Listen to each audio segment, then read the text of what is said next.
back on the Bibbulmun track and heading to Canning Shelter. Let's go and have a look.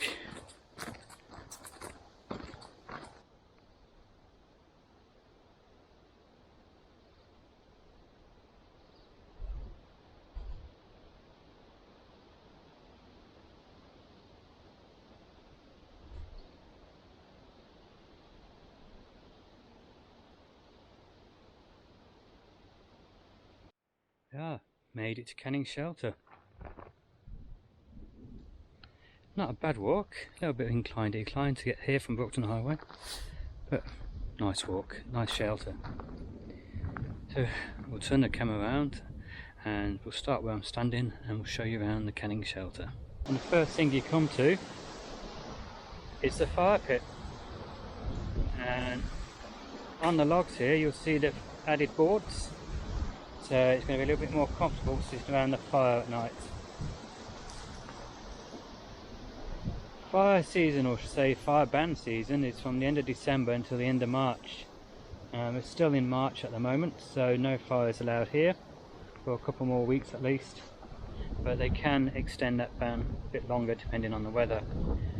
And next to the fire pit we have a picnic bench. You can just sit around and chat. Going into the shelter, you'll notice over on the right hand side there we have 2 water tanks.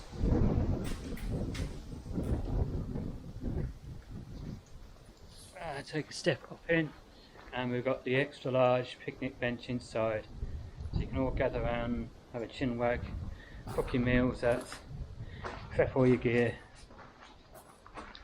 The normal rake hanging up this side, boom on that side, so you help keep the place clean and tidy. Be respectful of others, and when you leave make sure it's cleaner than you found it. You see the benches, we've got 2, one on either side, and we've got a platform across the bottom, and these are your sleeping areas. And they reckon this shelter will sleep between 12 and 15 people comfortably. Yeah, I think when you get to 15 it's going to be a bit cosy, so as long as you don't mind being close, that's all good. Picnic, not picnic, I keep doing that. Camp pitches, here's the sign. So let's follow the track up and see what the camp pitches are like. When I say one, I mean 1 tent, and that's the average 2-person hiking tent in size. So I can't, or I won't be saying 1 person or 2-person, I'll just use that as a general rule. Now this first pitch we come to, it's on a bit of a slope going down that way, nothing too serious, slightly bumpy, but all in all you could probably fit 2 comfortable on here, 2 tents that is. And if you've got a nice comfortable sleep mat, these bumps will be no problem.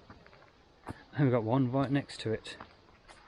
Now this one, if you do it right, you could probably fit 3 tents on this one. Again, it's similar to the other one, a few bumpy bits, slight slope on it, but very slight, not as much as that one over there.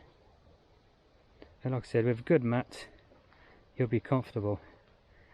And the general rule, or the best thing that I'd recommend, is if you've got your tent, use a footprint or ground sheet, whatever you want to call it, to protect the bottom of your tent, to allow it to last longer and make your life out hiking and camping a lot easier.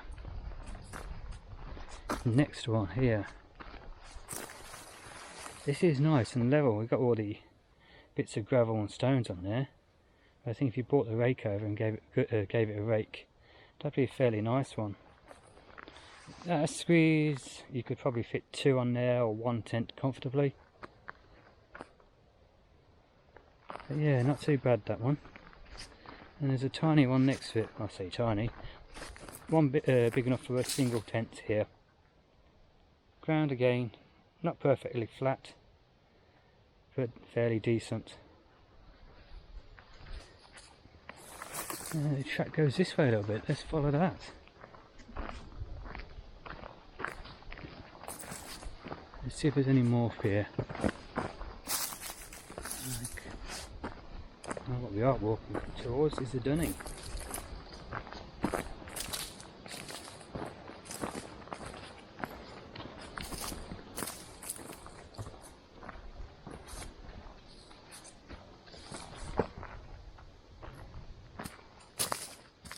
Let's go to the other side of the shelter first, see if there's any tent pitches before we show you the dunny.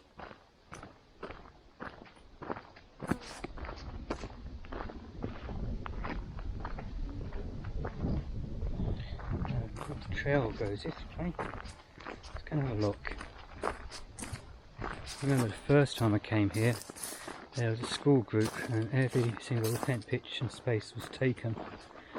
And not to go and sleep on the track with my tent. Here we go, we've got one here. Another tent pitch. You probably have to give it a rake, the same as the other one over there.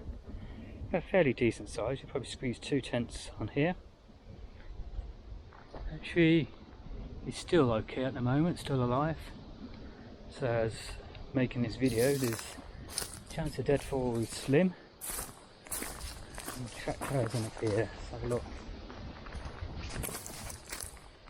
There's another one here. That's comfortably big enough for one tent. Slight slope but fairly level and even. Nice view from where we are. Slightly away from the shelter, which is a good thing at the same time. The next one is next to it. Again, same as the other one. Get the rake, get some of these bigger stones out of the way and you'll be okay on this one. Fairly decent as in level. Very slight slope on it. But all good. And over here, I think this side is all the older ones. They're not looking as good as the newer ones. But again, we've got another one here. Probably fit 2 or even 3 tents along this one. Just get rid of the bigger stones and the honky nuts and mind yourself on that rock, and this will be a pretty decent one. Let's see some more, so let's go back around this way and follow the track.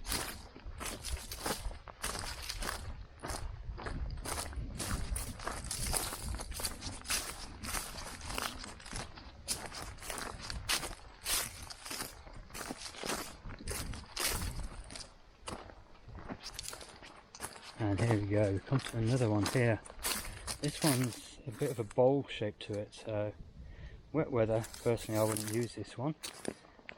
But in the dry weather it's not too bad. It'll be fairly comfortable.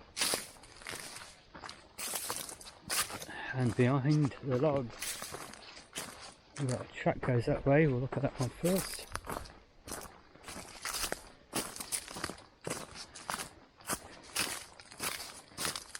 Another fairly nice one this is.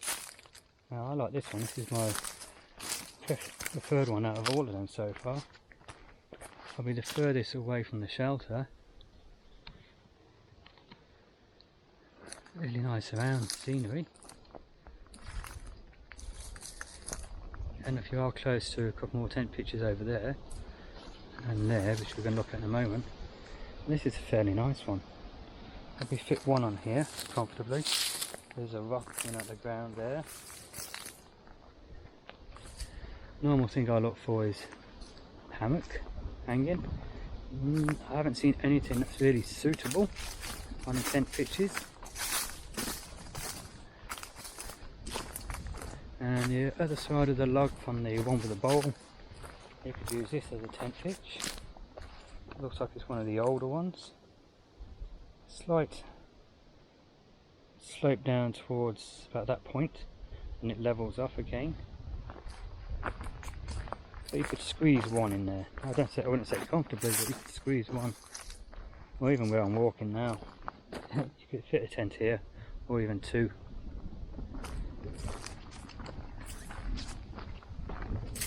And the trail goes this way again. Let's have a look. another one I can see. Maybe another 2 tent pitches to my right as I'm walking up here.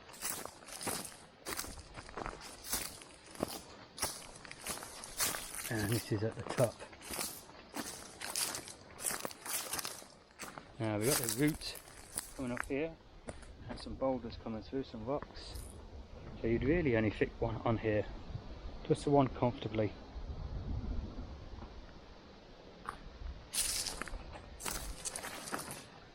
Nothing up there that's meant to be.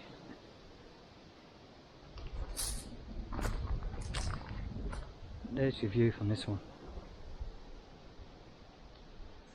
Okay, look at them other two I saw.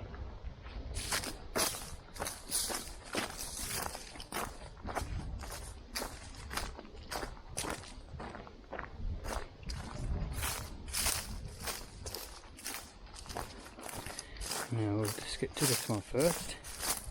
Now this is the nicest one, as in size and levelness, but you're right next to the dunny there.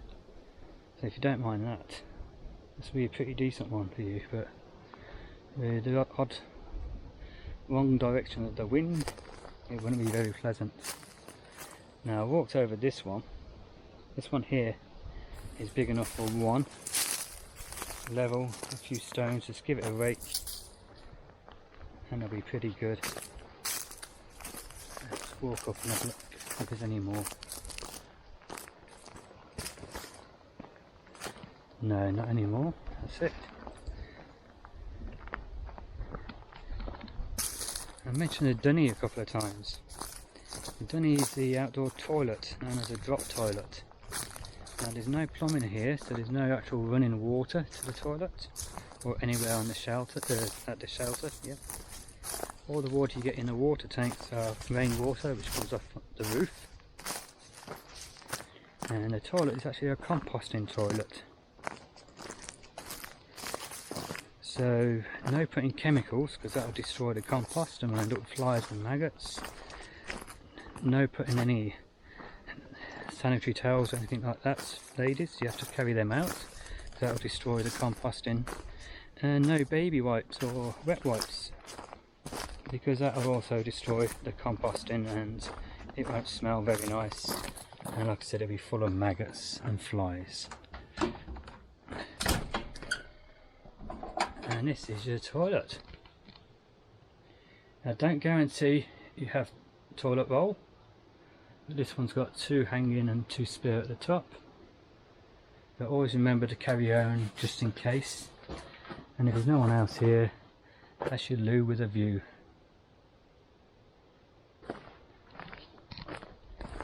Close this door. Oh, and with the toilet, always remember to put the lid down. 1, to help stop the smells, and 2, to help stop any animals falling down there. They got a nice little track.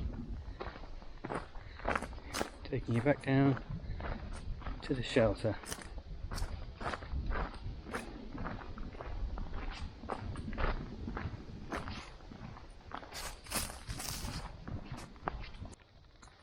And that's the canning shelter.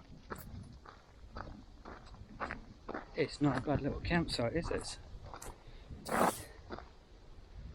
Oh, one thing I didn't mention is, I don't know if you noticed the plastic containers in the shelter.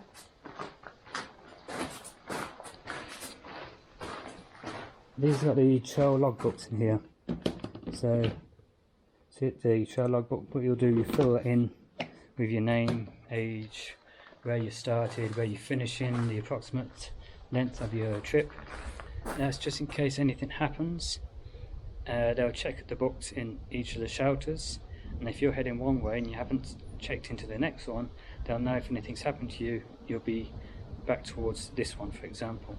So always remember to sign in your logbooks. So I hope you've enjoyed this video, and if you have and you're not already a subscriber, please go down below and click on the subscribe button. Click on the notification bell next to it and select all, and click the thumbs up, the like button.